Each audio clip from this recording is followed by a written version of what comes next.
guys, mag-iimbento ulit tayo ng ibe-bake natin. So yan, nagyayad-yad na tayo ng carrots.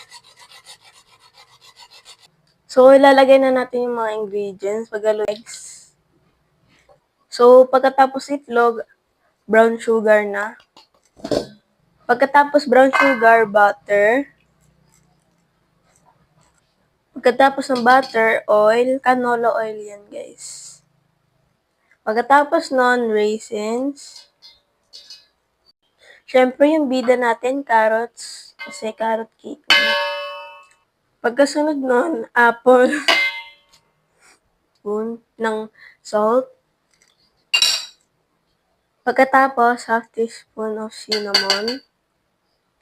Pagkatapos, gatas, evaporated milk.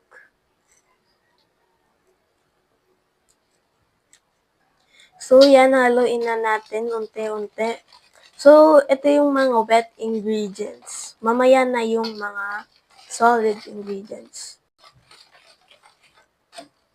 So, ngayong na-mix na natin yung mga wet ingredients, lalagay na natin yung all-purpose flour by Magnolia.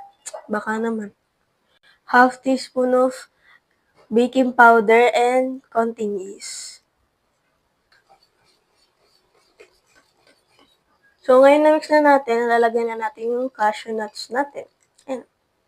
Masarap to guys. Sobrang sarap. As in. Kung matitikman nyo to, sobrang sarap.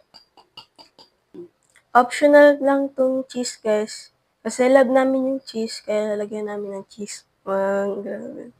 Lalagay na natin yung cashew, tsaka yung cheese. Paghahalo na natin sila. Dapat mix well yan guys. Ay, guys, sobrang bango na ito guys. Kung maaamoy nyo lang talaga in real life. Kasi yung ginamit natin na flour is Magnolia all-purpose flour. So, sobrang bango na asin. Pang mayaman yung amoy guys, as in. Oh my God. Sobrang magiging mayaman talaga yung feeling mo. So, yan guys, okay na to. So, ilalagay na natin to sa motor. So, maglalagay tayo dito sa DIY natin na oven para makita natin kung anong difference dun sa DIY na oven natin tapos dun natin. Takipin natin. Para kung ano, nagta-touch by touch. Touch. So, ito, lalagay natin sa oven talaga. Dun sa totoong oven.